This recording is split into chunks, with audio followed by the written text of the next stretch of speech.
오늘 요한복음에 기록된 5번째 표적을 가지고 주님과 깊이 교제할 때라고 하는 제목으로 하나님의 말씀 선포하겠습니다. 갈릴리 호수를 바라보면 마치 우리 인생을 보는 듯합니다. 어찌 보면 손바닥만한 짧은 인생인데 이 짧은 생애 속에 우리는 참 많은 풍랑을 만납니다. 이별과 고독, 슬픔과 탄식, 죽음과 눈물, 왜 이토록 많은 풍랑이 인생에 몰아치는 것일까요? 개인적으로 이스라엘을 성지순례하면서 가장 인상 깊었던 곳이 갈릴리 호수입니다. 그 풍경은 너무나 평화롭고 아름다웠지만 사실 갈릴리 호수는 지형적 특성상 언제든지 큰 풍랑이 일 수 있는 곳입니다. 북쪽 헬몬산에서 내려오는 차가운 공기와 바다 위 따뜻한 그 수증기가 서로 만나서 서쿠울이라고 하는 돌풍을 만들게 됩니다. 호수가 순식간에 풍랑에 뒤집히는 것이지요. 오늘 본문도 바로 이러한 상황 속에서 일어난 사건이었습니다. 첫째, 기도를 가르치시는 예수님입니다. 15절입니다. 예수께서 그들이 와서 자기를 억지로 잡아 임금 삼으려는 줄을 아시고 다시 혼자 산으로 떠나가시니라. 오늘 사건을 제대로 이해하려면 지난번에 함께 나누었던 오병이어의 기적을 함께 보셔야 합니다. 보리떡 5개와 물고기 2마리로 장정 5,000명을 먹였던 사건을 보고 사람들이 말하기를 14절입니다. 그 사람들이 예수께서 행하신 이 표적을 보고 말하되 이는 참으로 세상에 오실 그 선지자라 하더라. 왜 그 선지자다 그렇게 말했을까요? 신명기 18장 15절에 보면 모세의 예언이 나옵니다. 내 하나님 여호와께서 너희 가운데 내 형제 중에서 너를 위하여 나와 같은 선지자 하나를 일으키시리니 너희는 그의 말을 들을지니라. 모세처럼 하나님의 구원 역사에 서임받는 한 사람을 주실 것이다 그랬습니다. 이 말씀 따라 이스라엘 백성들은 모세 같은 선지자 메시아를 기다리게 되었습니다. 모세는 광야에서 만나와 메추라기로 약 200만 명의 이스라엘 백성들을 먹였습니다. 그리고 예수님께서도 보리떡 5개와 물고기 2마리로 장정 5,000명을 먹이시는 그 모습을 보면서 백성들이 오랜 시간 동안 기다렸던 선지자가 바로 이분이시구나. 그래서 그 선지자다 그렇게 말하는 겁니다. 여기까지는 좋았습니다. 그 다음이 문제입니다. 15절 말씀입니다. 그러므로 예수께서 그들이 와서 자기를 억지로 붙들어 임금으로 삼으려는 줄을 아시고 예수님을 억지로 붙잡아서 그들의 임금으로 삼으려 했습니다. 하지만 주님은 그들의 기대를 거절하시고 조용히 산으로 들어가십니다. 왜 주님께서 산으로 가셨을까요? 마가복음 6장 45절은 이 장면을 자세하게 전하고 있습니다. 예수께서 즉시 제자들을 재촉하사 자기가 무리를 보내는 동안에 배 타고 앞서 건너편 베세다로 가게 하시고 무리를 작별하신 후에 기도하러 산으로 가시니라. 수많은 사람들이 예수님을 따르며 함께 하고 싶었지만은 예수님은 제자들을 재촉하여 떠나보내시고 무리들을 물리셨어요. 그리고 홀로 산으로 기도하러 들어가신 것입니다. 자, 그곳에서 우리 주님이 얼마나 깊이 기도하셨는지 짐작할 수 있는 말씀이 있습니다. 본문 17절을 보면은 배를 타고 바다를 건너 가버나움으로 가는데 이미 어두웠고 예수는 아직 그들에게 오시지 아니하셨더니, 이 말씀을 잘 살펴보시면은 예수님께서는 밤이 되어도 제자들에게 오시지 않았습니다. 만약 풍랑이 일지 않았다면, 제자들에게 큰 고통이 임하지 않았다면 우리 주님은 아마도 밤새 하나님과 교제하며 기도의 시간을 보내셨을 것입니다. 여러분, 내가 지금 어디론가 가야 하는데 이 자리를 떠나지 않고 그 자리에 머물러 있다면 둘 중 하나입니다. 하나는 거기 새롭게 가는 그곳이 싫거나 아니면은 지금 머물고 있는 이 장소가 너무 좋기 때문입니다. 둘 중 하나인 것이죠. 누구를 만나야 합니다. 약속 시간이 다가오는데 지금 만나고 있는 사람을 떠나지 않고 있다면 둘 중 하나인 거지요.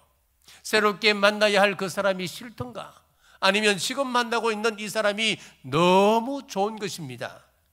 예수님은 지금 제자들에게 가셔야 합니다. 그런데 하나님과 교제하는 시간이 너무 좋으신 것입니다. 예수님께서 하나님 앞에 머무는 그 기쁨이 얼마나 컸든지 제자들이 죽을 위기에 빠질 때까지 예수님은 그 자리를 떠나지 않으셨습니다. 우리가 잘 아는 찬송이 있습니다. 찬송가 442장에 밤 깊도록 동산 안에 주와 함께 있으려 하나 괴로운 세상에 할 일 많아서 날 가라 명하신다. 주님 나와 동행을 하면서 나를 친구 삼으셨네.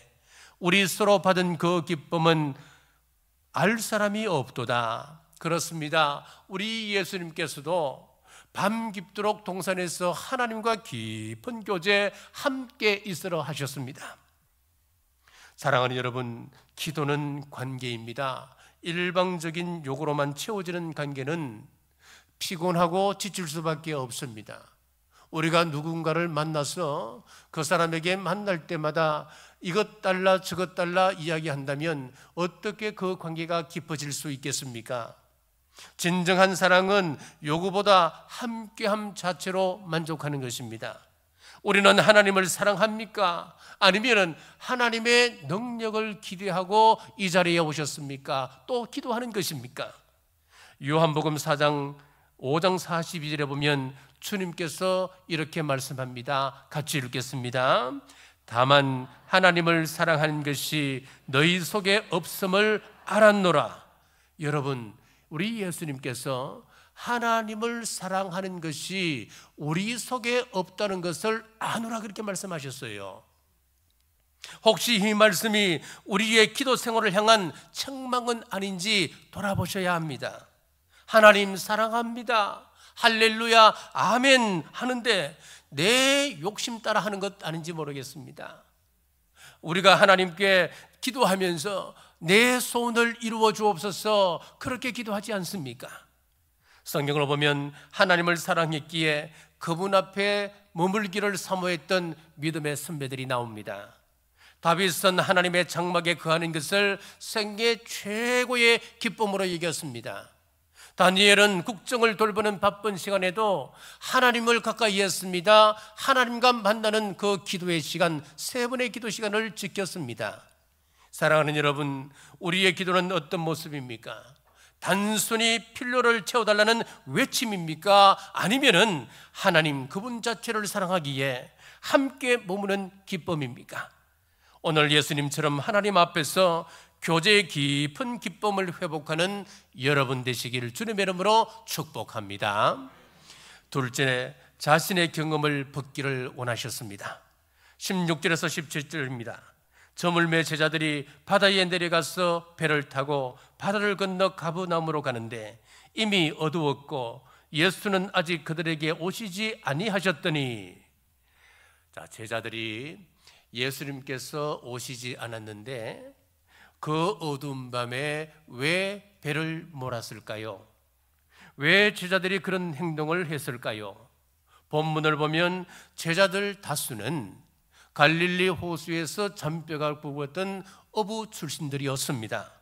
그래서 이 바다는 스스로 헤쳐나갈 수 있다라고 그들은 생각했을 것입니다. 결국 그들은 주님의 동행 없이 자기 지식과 경험을 의지해서 출발했습니다. 바다에서만큼은 주님의 도움이 필요 없습니다. 그 말 아니겠습니까? 밤이 깊었습니다. 약 4km쯤 가다가 풍랑을 만나게 되었습니다. 갈릴리 호수의 폭은 약 10km 정도이기 때문에 4km 정도 진행해 나갔다면 호수 가운데가 아니겠습니까? 앞으로 나갈 수 없는 돌풍을 만났습니다. 한계 상황에 부딪히게 된 것이지요. 그런데 이 어려움은 제자들이 바다가 낯설거나 아니면 배차비가 서둘러서 당하는 어려움이 아니었습니다. 오히려 이 갈릴리 바다는 그들의 안방처럼 여기는 사람들이었습니다. 마찬가지로 우리가 겪는 실패가 무지하거나 우리의 경험이 부족하거나 내가 게을러서 당하는 그런 고통이 아니라고 하는 것입니다. 나름대로 최선을 다했습니다. 이만하면 노하우도 축적되었습니다. 이제는 멋지게 성공하리라 생각했는데 엉뚱한 곳에서 아픔의 풍랑이 몰아치는 것입니다. 그런데 문제는 여기 있습니다. 신앙일이라고 하면은 위급하면 당연히 우리 주님을 찾아야 되는데 우리가 위급한 상황을 만나게 되면 여전히 자신의 경험을 의지하는 겁니다. 한번 볼까요? 똑같은 내용을 기록하고 있는 마가복음 6장 48절에 이 장면을 이렇게 설명합니다. 바람이 거스름으로 제자들이 힘겹게 노젓는 것을 보시고, 그렇지요, 풍랑 속에서 제자들은 여전히 자신의 방식대로 노를 젓고 있었습니다. 옛 습관, 옛 경험을 버리지 못한 것이었습니다. 여기에 중요한 영적 교훈이 있습니다. 지금까지 제자들은 예수님을 따라다녔습니다. 예수님을 통하여 하나님의 영광을 보았고 하나님의 능력을 직접 눈으로 보았던 사람들이었습니다. 물로 포도주로 바꾸는 표적, 왕의 신하의 아들을 고치시는데 현장에서 고치시는 것이 아니고 공간을 초월해서 고치시는 예수님을 보았습니다. 38년 된 병자를 보았고 또 오병이어의 표적을 보았습니다. 그럼에도 불구하고 막상 그 큰 문제가 내 문제로 올 때는 평소 하던 대로 행동하는 것이었습니다. 이것이 문제입니다. 예수님은 습관을 쫓아 기도하러 가셨고 제자들은 습관을 따라서 경험을 쫓았습니다. 여러분은 위기의 순간 무엇을 의지합니까? 평소에 돈을 의지하던 사람이 문제 앞에서 하나님을 의지할 수 있을 것 같습니까? 천만의 말씀입니다. 그 사람은 먼저 돈을 의지하게끔 되어 있습니다. 인맥을 의지하고 살아가던 사람이 문제를 만났다고 하나님 의지하는 것 아닙니다. 그 사람은 또 사람을 의지하는 것입니다. 여러분 잘 보셔야 합니다. 내게 문제가 생기면 그때 하나님께 나아가면 되지, 내게 문제가 생기면 그때 하나님의 전에 나가 기도하면 되는 거야. 그런데 여러분, 평소에 기도 습관이 되어 있지 않다면 기도할 수 없다고 하는 것을 오늘 말씀은 분명히 우리에게 가르칩니다. 평소에 기도 습관이 있는 사람만이 진짜 풍랑 앞에서 우리 주님을 붙잡을 수 있습니다. 그러므로 기도가 습관이 되시기를 주님의 이름으로 축복합니다. 우리 교회에서 하루 3번 골반 기도를 지금 하고 있습니다. 여러분 얼마만큼 실천하고 계신지 모르겠습니다. 이것이 굉장히 중요합니다. 기도가 습관이 되어야 하는 겁니다. 기도가 습관이 되어야 우리가 위기를 만났을 때 우리는 하나님을 의지할 수 있는 것입니다. 자, 이 풍랑은 하나님 뜻 안에서 일어난 사건이기도 합니다. 마태복음 14장 22절에 보시면은 예수께서 즉시 제자들을 재촉하사 자기가 무리를 보내는 동안에 배를 타고 앞서 건너편으로 가게 하시고, 우리 동일한 말씀을 기록하고 있는 마태복음 14장에 보면은 제자들이 지금 갈릴리 호수를 건너는 것은 우리 주님의 명령이었습니다. 주님 명령에 순종한 것인데 풍랑을 만나게 된 것입니다. 그렇습니다. 우리가 말씀에 순종해도 풍랑이 옵니다. 신앙생활 철저히 감당해도 평탄하지 않을 수가 있습니다. 11조 생활 철저히 한다 해도 물질에 있어서 어려움을 당할 수도 있는 것입니다. 히브리서 12장 7절에서 8절은 이렇게 말씀하고 있습니다. 같이 한번 읽겠습니다. 너희가 참음은 징계를 받기 위함이라. 하나님이 아들과 같이 너희를 대우하시나니 어찌 아버지가 징계하지 않는 아들이 있으리요. 징계는 다 받는 것이오늘 너희에게 없으면 사생자요 친아들이 아니니라. 아멘. 여기 보시면은 사생자는 시험이 없다는 거예요. 징계가 없답니다. 하나님의 자녀들에게는 시험이 있고 징계가 있다고 말씀하는 겁니다. 주위에 하나님을 믿지 않는 사람들, 내 멋대로 생활하고 도덕적이지도 않게 생활하고 돈을 버는데도 불의의 방법을 사용합니다마는 물질의 복을 풍성하게 받는다 생각하는 사람들이 얼마든지 있습니다. 저 사람은 예수님을 믿지도 않는데, 하나님을 믿지도 않는데 어떻게 저렇게 경제적으로 부유한지 모르겠다고, 자녀들도 잘 되는 것 같습니다. 성성장구합니다. 그러나 부러워하지 마십시오. 하나님을 믿지 않는 사람들에게는 불의가 있어도 하나님께서 징계하지 않으신다고 말씀하고 있습니다. 하나님의 관심에서는 그 사람들이 없는 것입니다. 어린아이가 놀다가 넘어집니다. 아이가 고통에 얼굴을 찡그리고 있어도 엄마는 그 상처에 대한 아이의 아픔을 함께 공감하고 있으면서도 때로는 아이를 위하여, 성장을 위하여 못 본 채 할 경우도 있는 겁니다. 하나님은 우리를 그렇게 성장시키십니다. 우리가 고통 가운데 울부짖어도 하나님은 침묵하시며 지켜보고 계시는 것입니다. 하나님께서 침묵하실 때 우리는 분명한 믿음을 가지셔야 합니다. 마태복음 10장 30절에 보면은 너희에게는 머리털까지 다 세신 바 되었나니, 하나님은 우리의 머리털까지 세시는 분이신데 우리가 당하는 그 고통, 우리가 울부짖는 그 고난의 소리를 왜 외면하시겠습니까? 어떻게 들을 수가 없지 않습니까? 듣지 못하는 것이 아니라는 겁니다. 하나님은 우리를 지금도 지켜보고 계십니다. 마가복음 6장 47절에서 48절에도 이렇게 말씀합니다. 저물매 배는 바다 가운데 있고 예수께서는 홀로 무태에 계시다가 바람이 거스름으로 제자들이 힘겹게 노젓는 것을 보시고 밤 사경 새벽 3시에서 6시 사이 제자들이 위기를 맞았습니다. 살려달라 소리쳐도 아무도 들을 수도 없고 도와줄 수 없는 호수한 가운데입니다. 그 순간에도 예수님은 제자들을 보고 계셨습니다. 내가 사망의 음침한 골짜기를 걸으며 신음할 때에, 홀로 외로이 울고 있을 때에, 갈 길 몰라 방황하고 있을 때, 아무도 내 슬픔을 이해할 수 없어 탄식할 때에 우리 주님께서 지금 내 형편을 보고 계신다는 것을 분명히 가르치고 있습니다. 자, 그런데 제자들에게 주님이 꼭 필요한 상황임에도 막상 우리 예수님께서 찾아가셨을 때 그들의 반응을 보십시오. 두려워했다 그랬습니다. 19절에서 20절 같이 읽겠습니다. 제자들이 노를 저어 십여리쯤 가다가 예수께서 바다 위로 걸어 배에 가까이 오심을 보고 두려워하거늘 이러시되 내니 두려워하지 말라 하신대. 우리 다시 한번 5장 42절을 한번 다시 읽겠습니다. 다만 하나님을 사랑하는 것이 너희 속에 없음을 알았노라. 자, 그렇지요. 우리가 하나님을 사랑하는 것이 우리 마음에 없다면, 우리가 예수님께서 하시는 말씀이 너희 속에는 하나님의 사랑이 없다는 거예요.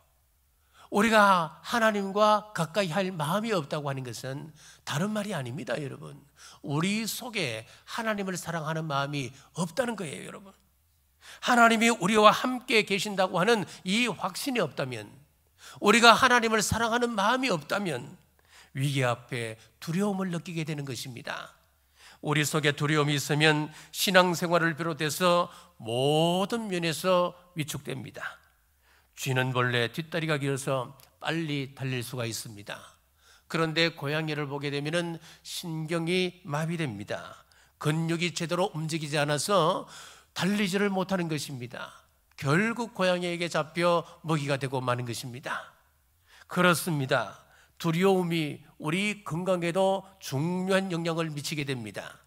기능적 질병이라고 그래서 여러 가지 심리적 이유로 해서 오는 질병이 참 많이 있습니다.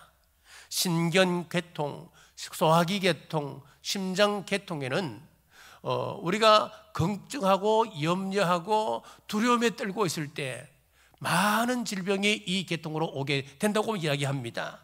걱정이 쌓여서 화병이 오고 히스테리 증상이 오는 것입니다. 그러므로 우리 마음에서 두려움을 제거해야 합니다. 우리 예수님께서 말씀하시기를 내니 두려워 말라 하셨습니다. 하나님께서는 창세기에서부터 요한계시록까지 곳곳에서 하신 말씀이 두려움의 문제였습니다. 하나님은 아브라함에게 두려워하지 말라 말씀하셨습니다. 창세기 15장 1절입니다. 아브라함에게 이름하여 이르시되 아브라함아 두려워하지 말라. 나는 내 방패요 너희 지극히 큰 상급이니라. 하갈에게도 두려워하지 말라 하셨습니다. 창세기 21장 17절입니다. 하나님이 그 어린 아이의 소리를 들으셨으므로 하나님의 사자가 하늘로부터 하갈을 불러 이르시되 하갈아 무슨 일이냐 두려워하지 말라 하셨습니다. 이삭에게도 두려워 말라 하셨습니다. 창세기 26장 24절입니다. 나는 내 아버지 아브라함의 하나님이니 두려워하지 말라. 엘리사가 사원 게하시에게 두려워하지 말라 했습니다. 열왕기하 6장 16절에 두려워하지 말라. 우리와 함께한 자가 그들과 함께한 자보다 많으니라. 사랑하는 여러분, 위기 앞에서 내니 두려워하지 말라고 하는 우리 주님의 약속을 믿으시고 힘을 내는 여러분 되시길 주님의 이름으로 축복합니다. 셋째, 인생의 승패는 누가 하나님께 더 가까이 있는가를 가르칩니다. 21절입니다. 이에 기뻐서 배로 영접하니 배는 곧 그들이 가려던 땅에 이르렀더라. 제자들이 예수님을 배로 영접했습니다. 주님과 친밀한 교제가 다시 시작된 것이었습니다. 시편 74편은 아삽의 시인데 그는 이렇게 노래하고 있습니다. 시편 73편 28절입니다. 같이 읽겠습니다. 하나님께 가까이함이 내게 복이라. 아멘. 우리가 복을 누리려면 하나님을 가까이 하라고 말씀하고 있는 겁니다.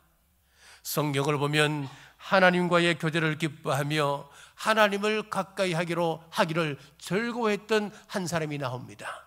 여호수아입니다. 여호수아는 특별한 배경도 뛰어난 조건도 없는 사람이었습니다. 요즘 말로 하면 흙수저입니다. 태어나 보니 부모도 조부모도 모두 400년 동안 노예 생활을 했던 애굽의 종들이었습니다. 삶의 조건으로 보자면 리더가 될 수 없는 상황이었습니다. 그런데 놀랍게도 여호수아는 이스라엘의 지도자가 되었습니다. 그가 어떻게 이스라엘의 지도자가 되었을까요? 고대 근동사회에서는 리더십이 세습되는 것은 상식이었습니다. 그것이 일반적이었습니다. 애굽의 바로가 죽으면 그 아들이 왕위를 세습합니다.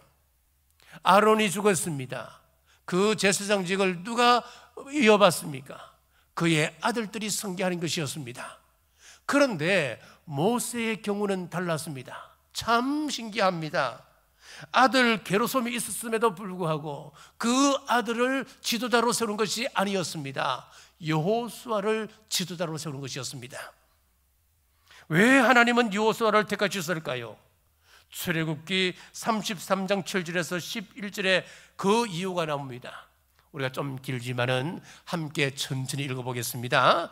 모세가 항상 장막을 취하여 진 밖에 쳐서 진과 멀리 떠나게 하고 회막이라 이름하니 여호와를 앙망하는 자는 다 진 바깥 회막으로 나아가며 모세가 회막으로 나아갈 때는 백성이 다 일어나 자기 장막 문에 서서 모세가 회막에 들어가기까지 바라보며 모세가 회막에 들어갈 때에 구름 기둥이 내려 회막 문에 서며 여호와께서 모세와 말씀하시니 모든 백성이 회막 문에 구름 기둥이 서 있는 것을 보고 다 일어나 각기 장막 문에 서서 예배하며 사람이 자기의 친구와 이야기함 같이 여호와께서는 모세와 대면하여 말씀하시며 모세는 진으로 돌아오나 눈의 아들 젊은 수종자 여호수아는 회막을 떠나지 아니하니라.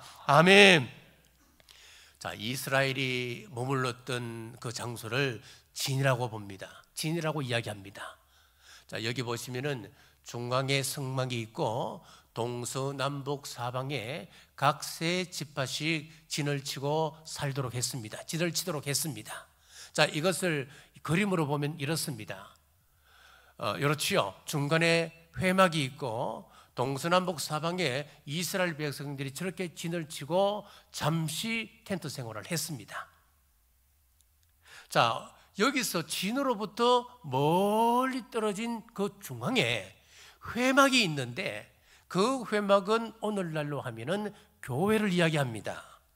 회막, 곧 하나님의 임재가 머무는 장소에서 모세는 하나님과 얼굴을 맞대고 대화하며 기도했습니다.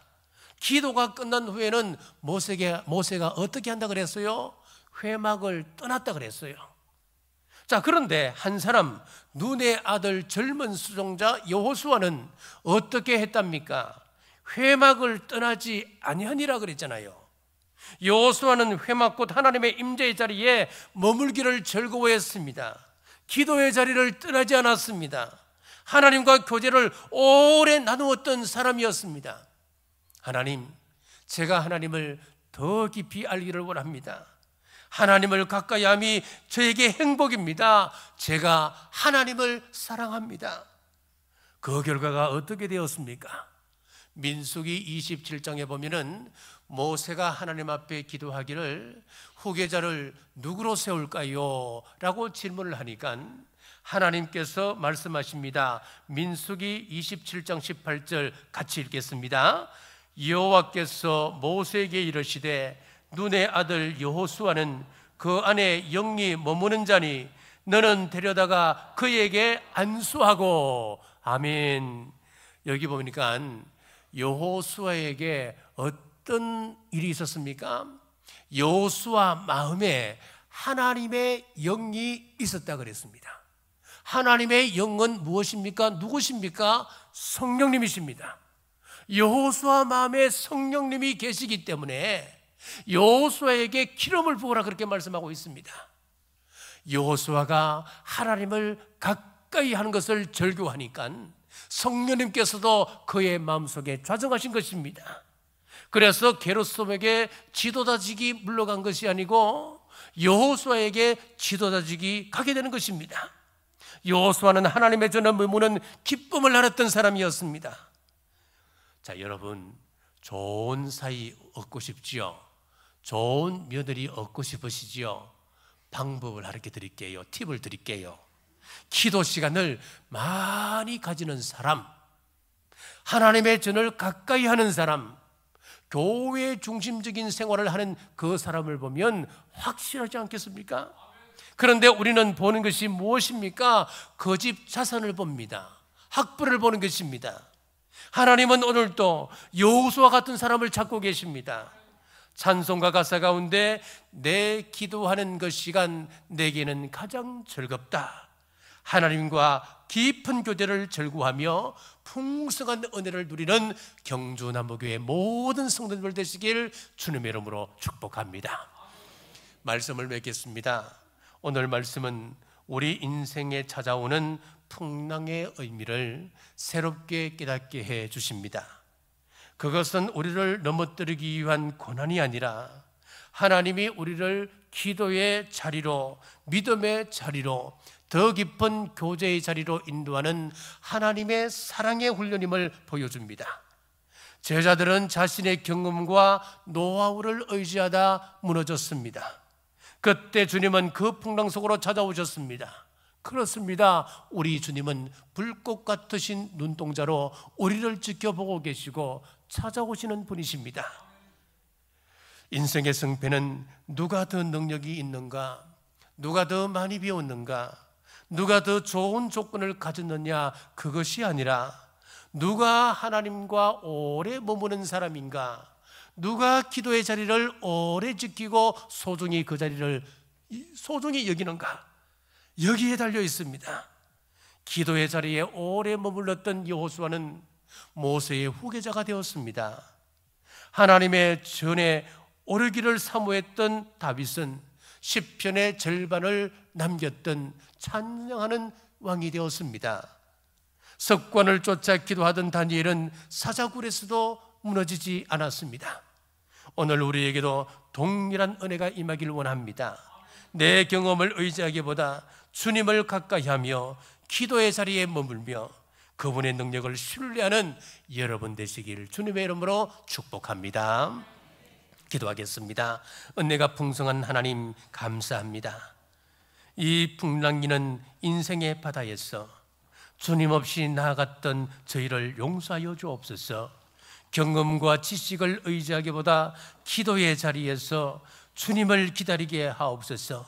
혼자 노졌던 제 인생의 한가운데 주님은 여전히 저를 보고 계셨고 내니 두려워 말라 말씀하셨습니다.